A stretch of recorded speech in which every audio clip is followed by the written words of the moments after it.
in Chief, Linda Hardesty, who's leading an interview with Verizon Consumer Group's Executive Vice President and CEO, Ronan Dunne. Linda, over to you. Okay, hi Ronan, and thank you for joining us and kicking off our Fierce Wireless 5G Blitz Week. It's a pleasure to be here. Thank you for the invitation. All right, so since our theme is 5G and you had the Verizon Consumer Group, I'll just jump right in with my first question, which is what does 5G mean to the consumer at this point? Is there an aspect of 5G that customers are most interested in, or do most people not really even understand what 5G is? I think it's a great question, and we're really on the cusp at this stage, Linda. We have some early adopters who absolutely get and understand the benefits of 5G. I'll give you an example. The gaming community understands that low latency is really important for mobile gaming. But I think for the general population, there's still an education opportunity there to say what it's really about.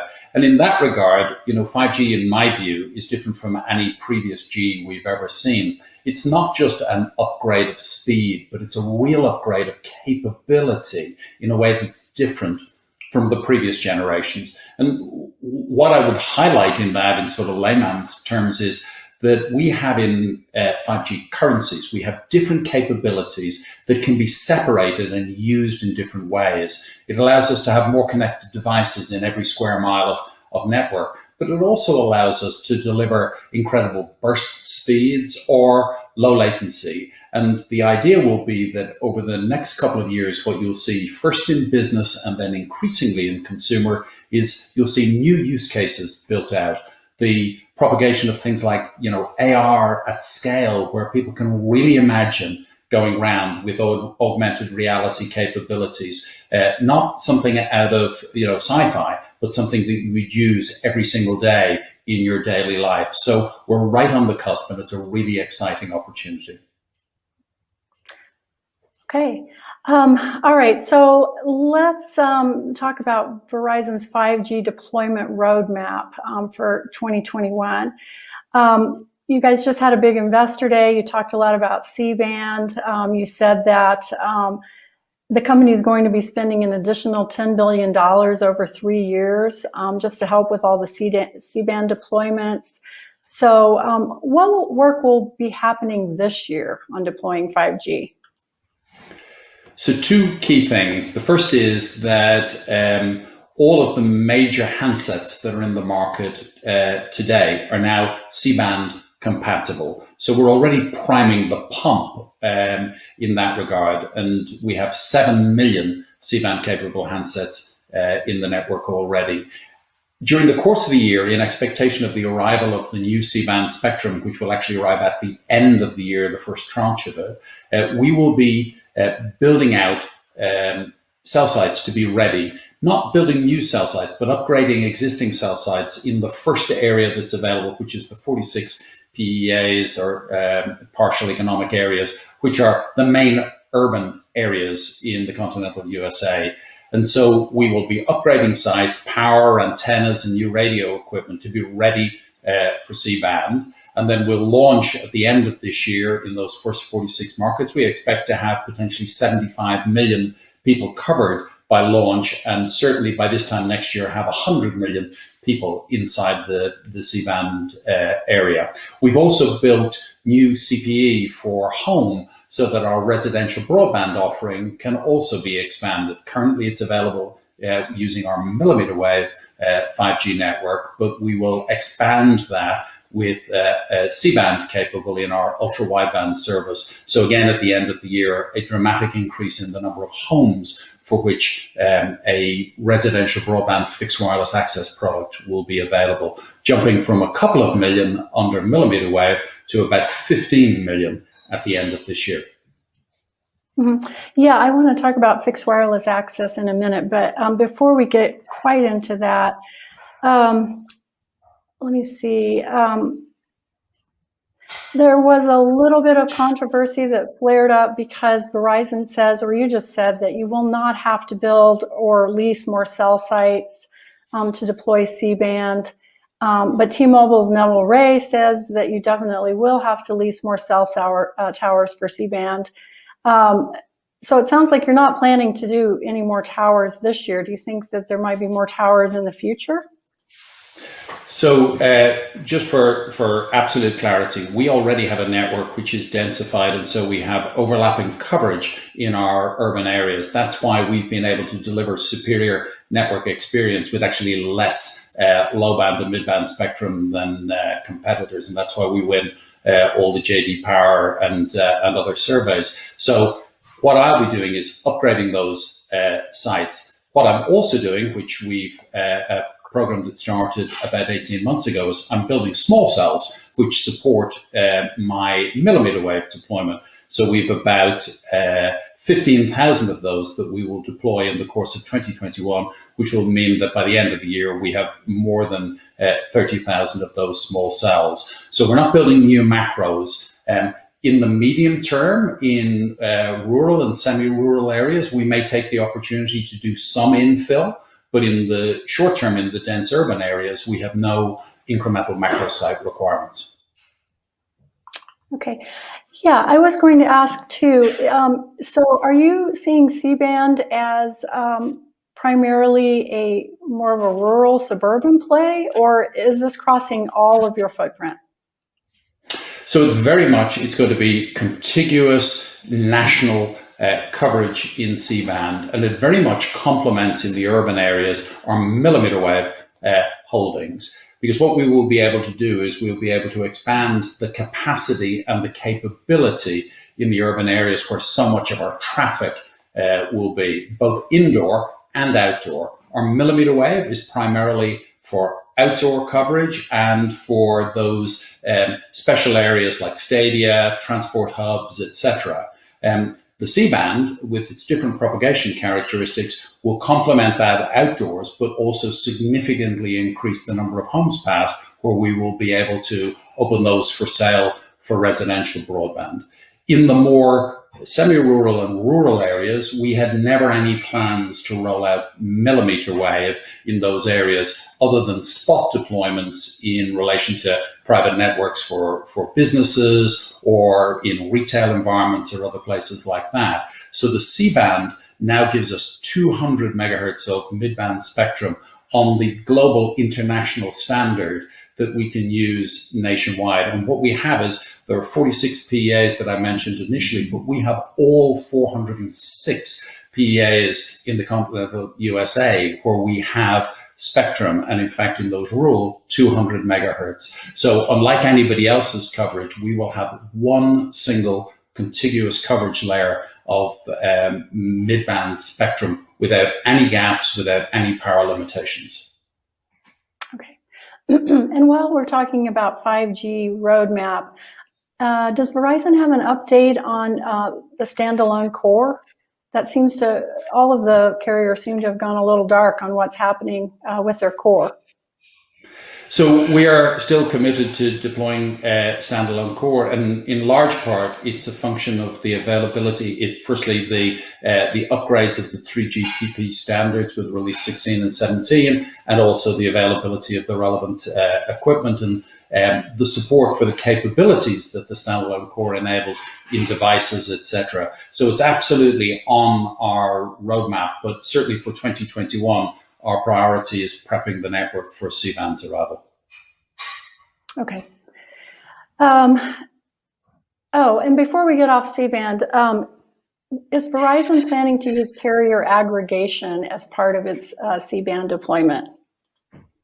So for the initial deployment, no, but in due course, we will certainly be using carrier aggregation where it's appropriate. With so much spectrum available to us in C-band, the truth is the bandwidth that we have already is greater than the support that most devices have for carrier ag. A lot of them are 2 on the down and 1 on up. Some of those are going to 4cc and 2cc on the uplink in current standards. But over time, that will increase to 8 and more. So when those sorts of capable devices arrive, we have the opportunity in handsets to use more carrier aggregation where it's appropriate. Where we will use that capability in due course is in areas like our residential CPE, where we have the opportunity of bringing both our millimeter wave and C-band together to significantly enhance the capacity that's available for residential broadband.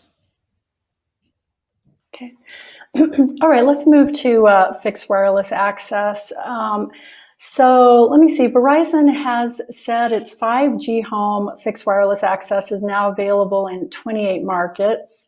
And then in parallel announcements, your LTE home is available in parts of 48 states.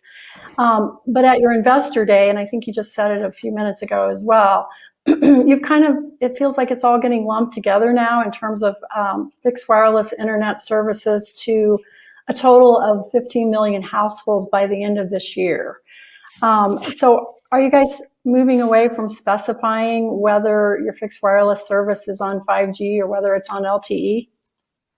No. So what we will have is we will have two discrete offerings for customers in the FWA space, a 4G FWA offering and a 5G. What we will do is we will use in our ultra-wideband network, we will deploy C-band and millimeter wave. What we won't do is sell those separately as tiers within the network. So we will use those together in urban areas, and obviously C-band on a more standalone basis in the more rural areas. So what customers will have is they will have a fiber offering under the Fios brand in the Northeast, and then we will have on a nationwide basis a 4G fixed wireless access product and a 5G fixed wireless. And what we've said is many of the 4G customers will have the opportunity to upgrade in due course to 5G as we roll out C-band. So at the end of this year, we've said between 1 and 2 million homes that will be open for sale on millimeter wave, and then the balance of the homes, which gets us to 15 million at the end of the year, will be predominantly the switch on of the C-band network capability at the back end of the year, sometime during December, subject to the timeline for clearance being met. So it really is a rural and an urban initiative. Yeah, we see the opportunity as we're fully rolled out of having the largest addressable market in residential broadband in the US. So we talked about 50 million homes by 2025 with fixed wireless access, and I already have access to about 17.9 million homes passed in the Fios footprint. So already there in the high 60s million. And then over time, past that 5-year horizon, we will go well beyond 70 million homes, and therefore we'll have the largest addressable footprint of any provider in the US, a truly national offering. All right, and how do you feel about your capacity, your network capacity in terms of handling fixed wireless access? There was some controversy with the recent RDOF auction that a lot of fixed wireless access providers won money from the government, but there's complaints that fixed wireless access is going to have a hard time handling multiple people watching Netflix and what have you. And will this drain the capacity on your network? So it's a really good and it's an entirely right question to ask. So our view is that in the more densely populated urban areas and the big suburbs, just C-band on its own would limit the amount of open for sale that we would be able to offer. But those are exactly the same environments in which we hold 1600 megahertz of the millimeter wave spectrum. So our opportunity in those more densely populated urban areas and dense residential parts of those is we have the combination of those two spectrums to be able to build out capacity in a way that will meet customer needs and a high level of penetration. In the more rural areas where the load on the mobility network is lower in itself, then 200 megs of C-band will give us lots of potential to cover for both an enhanced mobile experience, but also for fixed wireless access. The other thing that's a challenge sometimes for standalone fixed wireless access is the availability of backhaul and transport, and fiber. But one of the opportunities we have with 200 megahertz of C-band is actually to use some of that spectrum as a backhaul transport layer for the network as well. So we're very comfortable that we will have the capability to deliver significant capacity for residential broadband on a much wider footprint than would otherwise have been available. Okay. And then just a final question on fixed wireless access. We're talking a lot about it in the trade press, but I'm wondering if consumers understand it or know what it is. I think somebody said they went into a retail wireless store lately and asked about it, and the guys working in the store had no idea what it was. So what's your marketing strategy for this? So it's fair to say for anybody at the moment with fixed wireless access, it's the question of where do you find it. So we're in 61 cities with millimeter wave, or 63 cities at the moment. But we'd be the first to acknowledge that we're deploying our millimeter wave mobility led, not fixed wireless access led. And so many of the areas that we're covering have relatively low residential component to them, because it's in those dense urban areas where there's high traffic. And what we said in our investor day the other day is, in the medium term, we expect in our urban environments up to 50% of all of the data traffic to be sitting on the millimeter wave network.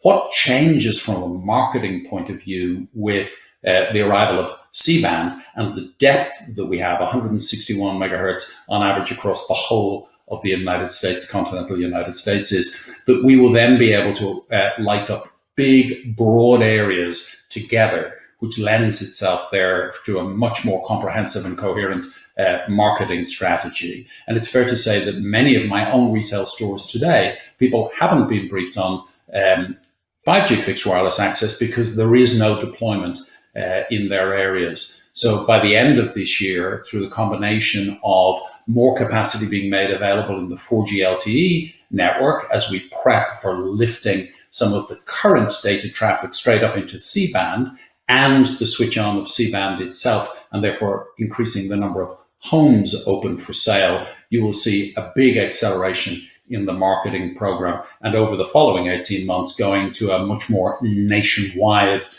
marketing opportunity. Okay. And as long as we're talking about retail stores, so last year was a crazy year, and a lot of stores closed. A lot of things moved online. So I think Verizon closed 80% of its retail stores in March 2020. Bring us up to date on what's happening with retail stores right now. Sure. So in an immediate response to the pandemic back in March 2020, as you say, we closed the vast majority of our stores, over 80%. And what we did was we accelerated some of our technology deployments and digital deployments to provide us with the opportunity to do touchless retail. And we use that capability to build out capacity again in the retail network. So over the second quarter, we got to about 60% of our stores back open. And during the third quarter, we're getting back to the majority of stores open. But then with the second wave and other things, we saw some increase in stores closed at the back end of the year. So coming up to date, I started in January with about 250 of my 1,600 corporate stores closed. As of today, that's less than 20. And so we're now back fully open in retail. But we have an enhanced experience in retail between the extension of our in-store pickup capabilities, both to our own corporate stores and to our agent stores. We have lockers in many stores where people can do touchless collection. And we have new enhanced capabilities for customers who are entering the store and for making appointments to come into the store, to make sure that health and well-being is a priority while also enhancing the retail experience. So very much driving next-gen retail and accelerating it out of the context that the pandemic forced us into during the year. So in an odd way, I sit here probably 18 to 24 months ahead of schedule from the point of view of delivering digital tech into a retail experience. In parallel, we also more than doubled the capacity for our telesales organization and continue to see an increase in the mix of people who are doing some or all of their retail transaction online. Yeah, has the pandemic, well, I know that a lot of people kind of enjoy it, do it yourself, online ordering, tele-ordering. Is this going to save a lot of money for carriers in the future if people can not have to go to retail stores? So I think it drives two different things. I think it'll evolve the nature of the retail experience, particularly the experiential element of retail as we bring in new services that are enabled by 5G. When you think about gaming, when you think about home as a category, when you think about working from home. So actually the role of retail, I think, will in many ways be enhanced and reinforced. But it will absolutely be complementary to strong online capability, whether that's in-app with My Verizon app, which helps with both service and transactions, or the web itself. What we're seeing in our customer service environment is the nature of the questions that customers are asking is different. Because one of the impacts of the pandemic is that in many respects, consumers became their own IT department because they were working remotely from their office or their educational establishment. And so their expectations of what they needed in the way of support increased. And so we've been able to serve that need both in the call centers itself, but also providing people with wider coverage. So not just mobile phone protection, but actually connected device protection for the home, etc. So I think it's an evolving rather than it's a binary. Are people going to digital or going to retail? I think it's definitely supporting an omni-channel strategy. Yeah. All right. And I did want to ask about Verizon offers partner services such as video streaming from Disney, Discovery Plus, and Apple. What do these relationships have to do with 5G? Is it somehow connected with enticing customers to want 5G?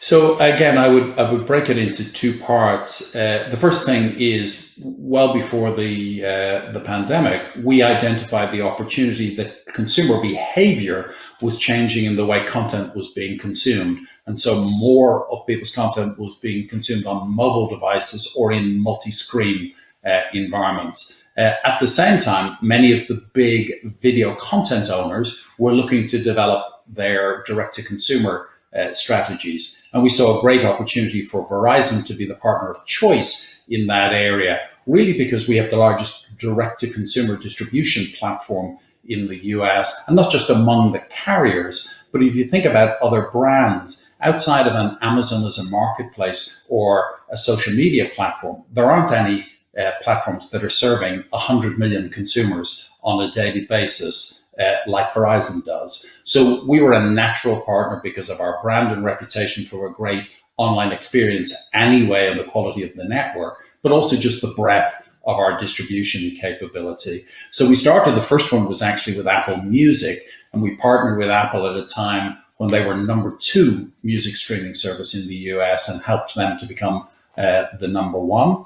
And then we worked with Disney originally for the Disney Plus launch, and then we expanded that offering with Hulu and ESPN Plus. And then just at the beginning of the year, we announced our partnership with Discovery for the partnering for the distribution of Discovery Plus. And we really see these as bringing value to our customers, essentially using the scale of Verizon to be able to bring things, partnerships with brands that customers already recognize and identify as brands that they're attracted to, and help them to get better access, cheaper access. So that creates value for the Verizon customer.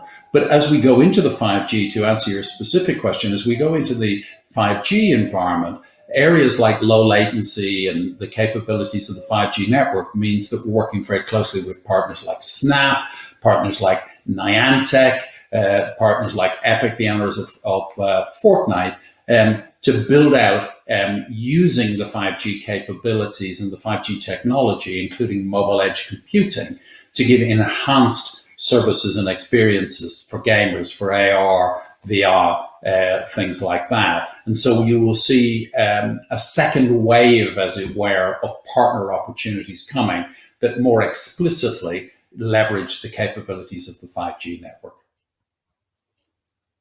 Okay.